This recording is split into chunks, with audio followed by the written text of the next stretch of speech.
Do you notice anything different about me today? Got me. I usually part my hair on the right.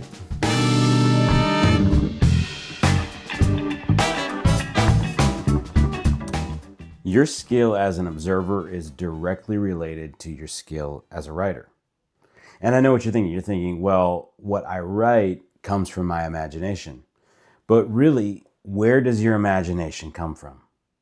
You know, if we ask kids who arguably have the best imaginations, it's just a true fact that your imagination gets worse as you get older. But if we ask kids to draw us imaginary animals, we say, I want you to make up something that's never existed before.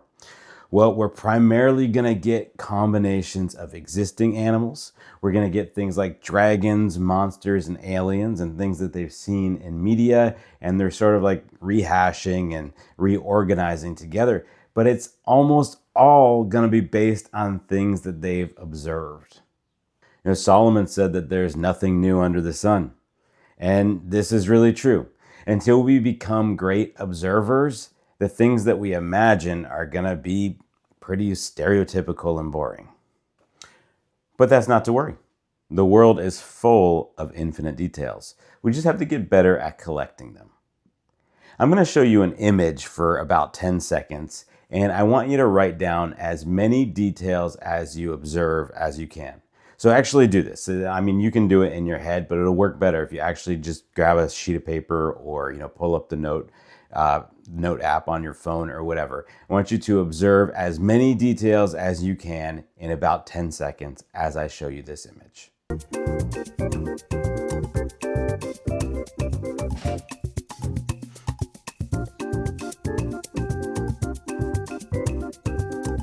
Now tell me what you noticed in the comments. Now, there'll be some overlap, but I bet that if 1,000 people watch this video, we'll get 1,000 different lists of details in the comments. There will be some things that are repeated because they're more intrinsically important to the scene that I just showed you. But as we go down the list, we'll see that lots of different people went in lots of different directions, especially after they got past the obvious details. Did you notice the dog? How about the bicycle? Did you notice that there's only one person wearing sandals that we can see? Did you notice the street lamp? Or how about this wooden barrel? Did you notice that the length of the shadows tells us it's probably late in the day? How about the man in the pink shirt? Or did you notice this woman's tattoo? Did you notice the crumbling curb? How about this woman back here with the shopping bag? Did you see that she's wearing a mask? Did you also notice that these other two women have masks?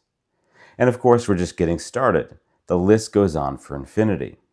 But the things that you noticed tell us a lot about who you are as a person. Were you interested in the people, in the architecture?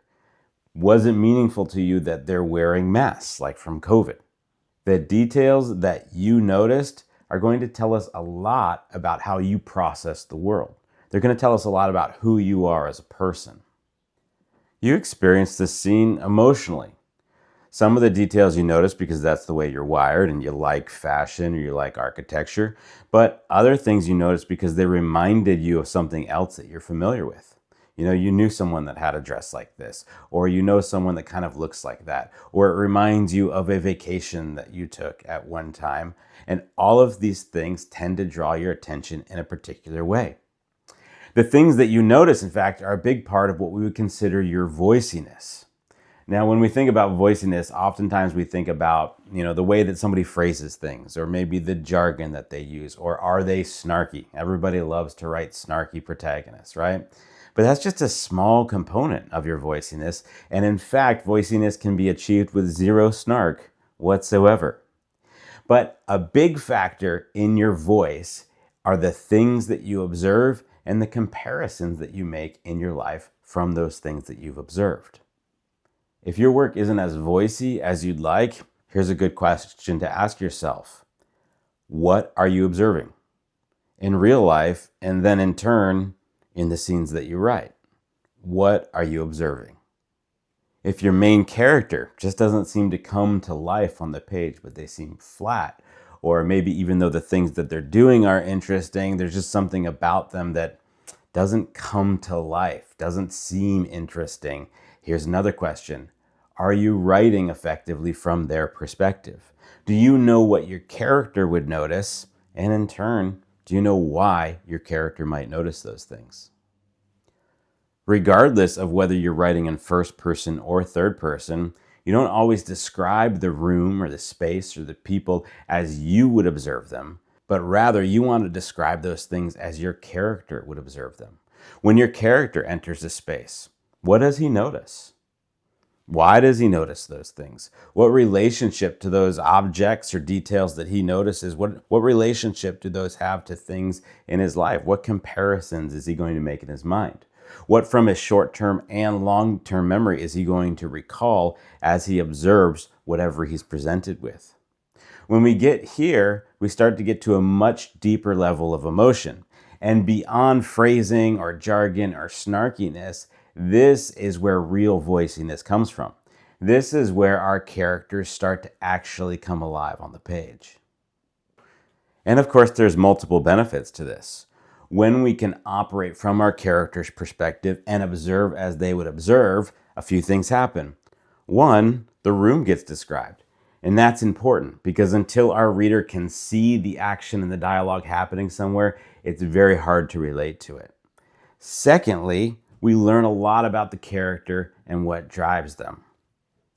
And thirdly, when these things come together, your character's emotional experience will start to saturate the page. And of course, this doesn't just work for spaces. It works for people, it works for vehicles, it works for animals.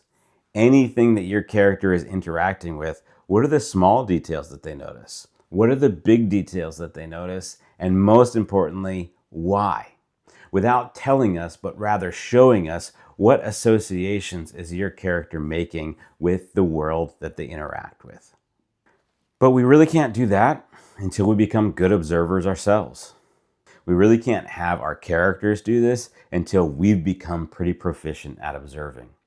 So here's a game that you can play with yourself to improve this skill. Whenever you're out and about, or even in your own bedroom, try to observe details that you don't think anyone else in the whole world would ever notice. Become really good at collecting small details as well as big details about the spaces that you're in, about the people that you're with. Start collecting these little artifacts and become a collector as well of human behavior. You can even carry around a little notebook with you and jot down things that you won't let anybody else see. And that's how you become a better writer.